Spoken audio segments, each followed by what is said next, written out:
you broke it down, the more things were revealed to you. And then they're also revealed different ways with other people. So I say all that to say that, like, hell, to me, you know, I feel like the idea of hell, which is the separation of God, like, if you actually really try and fathom, which I think is hard for humans to do because we're so comfortable with the blessings that we have, and people who aren't believers don't realize that they are blessings, because even the people who don't believe, he doesn't force himself on you, but he still loves you so much. He's still giving you X amount of grace. Like, you woke up this morning. Most people are like, oh, another day. And it's like, you don't realize, like, even though he knows that you abhor him, he still allowed you to get up this morning. And so it's like, he's still blessing you. When you think about the reality of, like, total isolation, total separation from God, that is a living hell, because God is health. God is the ability to be able to breathe. Like, can you imagine suffocating for eternity? You know, not being able to be healed, all the ailments that we deal with, and then you're able to get them taken away because medicine helped, or, you know, because something helped, or you prayed, if you just give me one more chance. Like, everybody loves to go to that.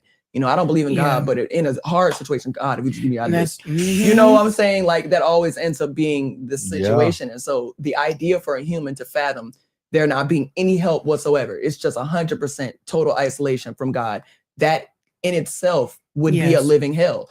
That doesn't have to be fire. That can be an eternal hell, that eternal, that mental hell and torment of you knowing that I didn't make it. And now I'm stuck here without the grace of God, without the love of God, because I chose that. And I think people are getting so caught up in this, oh, how could a loving God let you burn forever? And it's like, he gives us free will, which is another rabbit hole. But yeah, in short, that's kind of my answer to that specific question. Yeah. Hey guys. Hey, put Instagram somewhere so they can see you. Sorry, it's aiming this way. Yeah, I know. Just trying to get him to come to the live.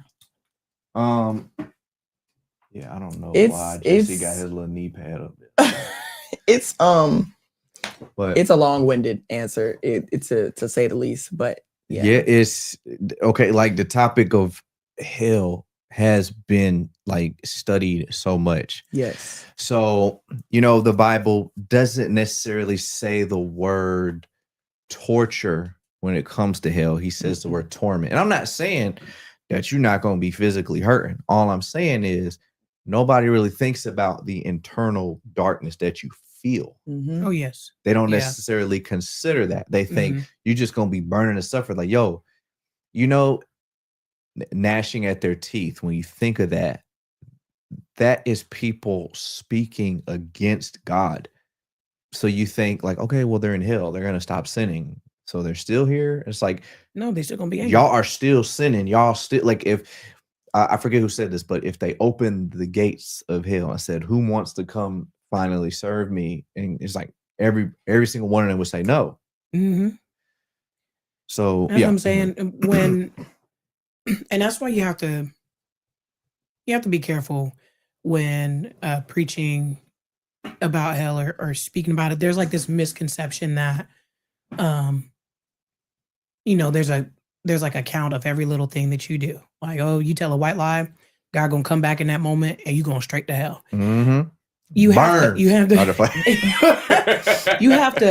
to land yourself in hell. You have to actively reject and deny God. That's how you end up in hell. Hell is for Satan, the beast, the false prophets, the Antichrist. And then it includes the wicked people, unbelievers, murderers, people who enjoy evil. You know what I'm saying? So, and that includes unbelievers. So people who don't believe in God, who haven't accepted the salvation, they're going there too. Are they inherent? Newsflash, y'all. Yeah. Are they inherently bad by our human standards? No, but you've made the choice to reject God. And so, I mean, is that like inherently evil? Yes, it is. So, I mean, you in there. I just, you know what's so hard for me though is that I think people forget what hell was created for. It was for the devil. God didn't create hell for his children. Like, I mean, he died for us. He died on the cross for us, literally shed his own blood so that he could help us. Like, so the cross, in a way I heard it worded so beautifully. Like he said, when God died on the cross, it was like the cross was put in your pathway for you, between you and hell. And that was like a blocker. You have to physically walk around that cross and deny God to access hell. So it's like he's giving you free will to choose right from wrong, because he's not going to force himself on you. But his love for you, he created hell specifically for Satan, because when he casted him out, he said, you have to go somewhere. And people think, oh, well, he just fell and hit earth. Baby, no, that's not what happened. Like, because it's like God, the devil is not, now mind you, he has workers, he has people who are on the earth that are walking around recruiting other people. Like, I'm not going to say that that's not true either. That's another discussion in itself. But what I'm trying to get people to understand is that hell was not some place that God made to threaten you with and be like, hey, if you don't believe in me, here's where you're going. It's like, no, he created that place to throw Satan in there. And he prayed that, he would be the only one down there. Him and all of Satan's followers went down there with him, all the fallen angels, because you have to remember what Satan was, a fallen angel. He wasn't always this, this evil serpent that was trying to get, like, he became wicked because he allowed those ways to take a hold of him. So he was casted out of heaven, and you have to go somewhere. And so in that moment, when that war happened, he created a split in the spiritual world.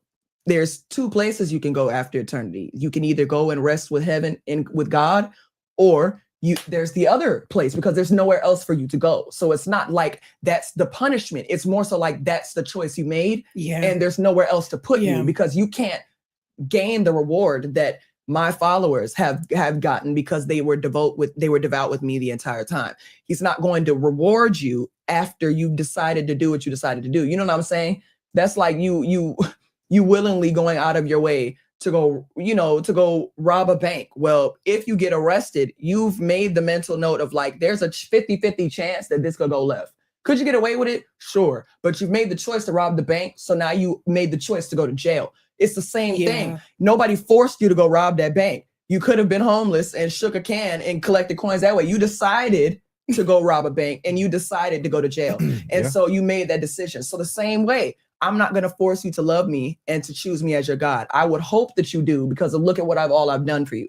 But if you don't choose it, I can't help you on the other side. You know what I'm saying? It's like you either go or you don't. And so I feel like it's like people have to realize it's a choice. When you don't choose God, you ultimately choose the other side of the coin. There's always another side. And wherever that side is, that's what you get. It's not really a punishment. It's kind of what your fate is after you've decided to walk around that cross, blocking you from your access to hell in the first